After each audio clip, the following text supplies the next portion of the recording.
Halo, perkenalkan nama saya Sarah Putri Ramadhani, NRP 5213-10185 dari jurusan Sistem Informasi ITS. Hari ini saya akan menjelaskan hasil pembelajaran saya mengenai proteksi aset informasi. Pokok pembahasan pertama, saya akan menjelaskan pentingnya manajemen keamanan informasi, yaitu antara lain ada menjamin ketersediaan sistem informasi, memastikan integritas dari informasi yang disimpan, menjaga kerahasiaan data yang bersifat sensitif, memastikan kesesuaian dengan peraturan dan standar hukum yang berlaku, serta menjaga kepatuhan, kepercayaan, dan kewajiban penginformasian identitas individu. Sedangkan faktor-faktor penting dalam manajemen keamanan informasi sendiri adalah komitmen dan dukungan dari manajemen senior, kebijakan dan prosedur yang berlaku dalam suatu organisasi, kesadaran keamanan dan pendidikan, pemantauan dan kepatuhan, penanganan insiden dan responnya. Nah, untuk klasifikasi dan inventarisasi aset informasi sendiri dalam suatu organisasi itu harus mencakup yang pertama identitas khusus aset, nilai relatif terhadap organisasi, tempatnya, keamanan atau klasifikasi risiko, kelompok aset, pemilik, dan kustodian atau pemeliharaan yang ditunjuk. Nah, di sini tuh catatan inventaris apa saja yang harus ada dalam aset informasi yang bersifat kritis yang dimiliki oleh organisasi. Pokok pembahasan kedua adalah mengenai akses sistem. Untuk perizinan akses sistem sendiri itu harus menjawab beberapa pertanyaan, yaitu siapa yang memiliki hak akses dan untuk apa orang tersebut memiliki hak akses tersebut, kemudian seberapa tingkat akses yang akan diberikan kepada pengguna, siapa yang bertanggung jawab untuk menentukan hak akses dan tingkat akses, serta persetujuan apa yang dibutuhkan untuk akses tersebut. Keutamaan dan kebijakan kontrol akses. Yang pertama, untuk kontrol akses yaitu memberlakukan kebijakan keamanan perusahaan serta membandingkan sensitivitas sumber daya informasi. Dan discretionary ini memaksa pemilik data untuk berbagi sumber daya informasi. Untuk kontrol akses logikal merupakan cara utama yang digunakan untuk mengelola dan melindungi aset informasi. Nah, untuk mengontrol ini dari beberapa exposure atau serangan-serangan, contohnya ada data leakage, Trojan horses, virus, logic bomb, war driving, kemudian ada DOS dan lain-lain. Untuk jalur akses logikal sendiri itu terdapat konektivitas jaringan, kemudian ada akses remote dan console operator, serta workstation atau terminal yang bersifat online. Tujuan penggunaan perangkat lunak kontrol akses logikal sendiri antara lain untuk mencegah akses yang tidak sah, selektif dalam memodifikasi data sensitif organisasi, serta menjaga penggunaan sistem fungsi kritis. Pokok pembahasan ketiga adalah identifikasi dan autentifikasi.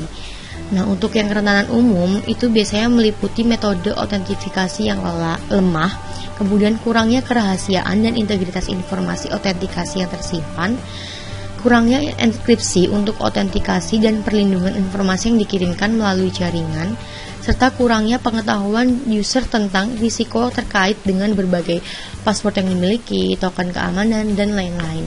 Nah, di sini adalah kerentanan umum yang bisa dialami oleh pengguna suatu TI. Kemudian terkait dengan login ID dan password pengguna, itu antara ada fitur password, kemudian ada aturan dari format password, kemudian ada password dari device biometrik. Nah, di sini itu yang mengatur ID dan password yang sesuai dengan standar untuk keamanan informasi. Seperti password itu harus minimal 8 karakter, password harus kombinasi alfa numerik, huruf besar dan kecil atau karakter khusus. ID login juga tidak digunakan, itu harus dinonaktifkan supaya tidak digunakan oleh orang yang tidak berkepentingan atau berhak. Kemudian tanpa aktivitas, sistem itu secara otomatis terputus.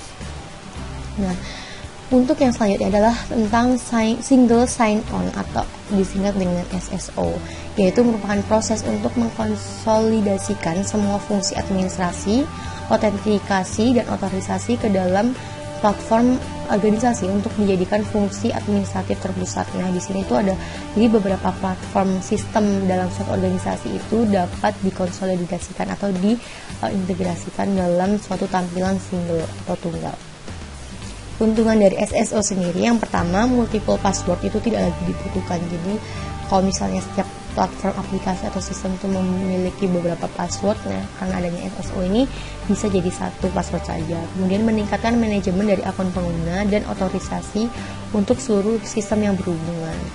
Kemudian mengurangi administratif dalam melakukan reset password yang lupa melalui beberapa platform dan aplikasi, serta mengurangi waktu yang digunakan pengguna untuk login ke dalam beberapa aplikasi dan platform. Jadi kalau misalkan hanya satu interface atau interface single saja dengan yang dapat mewadah beberapa platform atau sistem, itu dapat meningkatkan manajemen, mengurangi administratif dalam melakukan pengelolaan password, dan juga mengurangi waktu yang digunakan oleh pengguna dalam login ke beberapa aplikasi, karena bisa dengan satu platform atau satu user interface saja bisa untuk login ke beberapa aplikasi. Namun SSO ini juga memiliki kekurangan dalam penggunaannya, antara lain adalah mendukung seluruh sistem operasi atau platform itu adalah hal yang sulit dan tidak mudah untuk dikembangkan. Kemudian biaya terkait pengembangan SSO itu dapat signifikan atau relatif mahal, apalagi mengingat untuk pengembangan serta pemeliharaan interface-nya. Memungkinkan juga kegagalan dalam single point dan aset informasi organisasi secara total. Jadi kalau misalkan dalam pengembangannya itu tuh mengalami kegagalan, maka dapat menimbulkan juga kegagalan informasi dari beberapa platform yang dijadikan satu interface tunggal tadi. Poin yang keempat, topiknya adalah otorisasi dan administrasi akses. Terdapat dua lingkungan dalam otorisasi atau administrasi akses, yaitu ada lingkungan yang tersentral dan terdesentral atau penyebaran yang desentralisasi. Nah, manfaat dari manajemen keamanan yang terdesentralisasi, administrasi itu memiliki keamanan distribusi di lokasi atau on-site. Jadi tidak terpusat dalam lingkup yang terpusat atau jauh dari jangkauan pengguna. Kemudian masalah keamanan diselesaikan secara tepat waktu karena bisa dijangkau oleh pengguna itu dengan cepat karena terdesentralisasi tadi, dan kontrol keamanan itu lebih sering dipantau. Yang kelima, ancaman internet dan keamanan. Nah, ancaman-ancaman internet ini ada serangan pasif dan aktif. Untuk yang pasif sendiri, serangan pasif ini menganalisis jaringan. Contohnya tuh footprint pada profil infrastruktur jaringan. Jadi di sini tuh kalau misalnya ada profil infrastruktur jaringan itu bisa dilakukan serangan-serangan. Kemudian ada penyadapan atau eavesdropping, yaitu memonitor jaringan dan mencoba untuk berkompromi kerahasiaan informasi sensitif, serta menganalisis lalu lintas ketika pesan dienkripsi dan penyadapan tidak bisa dilakukan, seperti itu. Dan untuk serangan aktif ini antara lain ada DOS atau denial of service, ada spamming, spoofing, kemudian paket replay, phishing. Nah, serangan aktif ini itu yang sering didapatkan atau dikeluhkan oleh pengguna layanan TI secara aktif. Faktor penyebab serangan di internet ini sendiri antara lain adalah tersedianya peralatan atau dan teknik internet, kemudian kurangnya kesadaran keamanan dan pelatihan. Di sini tuh penggunaan TI itu seharusnya diselaraskan dengan tingginya pelatihan dan kesadaran keamanan informasi. Yang ketiga, eksploitasi kerentanan keamanan. Yang keempat, firewall sebagai keamanan tidak memadai. Jadi untuk pengguna TI sendiri itu harus ada pengamanan atau firewall yang seharusnya itu memadai atau kompatibel yang disesuaikan dengan kebutuhan.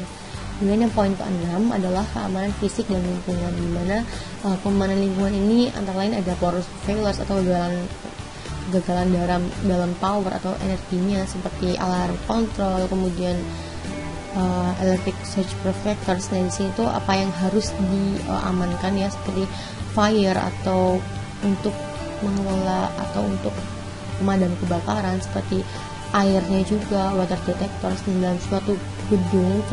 Paling penting itu untuk yang data server center seperti itu perlu diperhatikan secara khusus keamanan lingkungannya sehingga tidak mengakibatkan kegagalan pada atau risiko yang timbul untuk TI itu sendiri. Sedangkan keamanan fisik itu antara ada entry atau masukan data yang tidak terautorisasi, kemudian perusakan atau pencurian peralatan atau dokumen, melakukan pengkopian atau melihat informasi yang sensitif atau berhak kita dari orang yang tidak berhak, kemudian perubahan peralatan dan informasi yang sensitif, pengungkapan publik informasi yang sensitif, serta penggunaan sumber daya pengolahan data yang ilegal. Nah, untuk poin ketujuh, kontrol. Nah, di sini ada kontrol-kontrol akses fisik yang bisa dilakukan oleh organisasi dan penanganan dan respon insiden keamanan berikut diantaranya. Nah, terima kasih atas perhatiannya. Thank you for watching.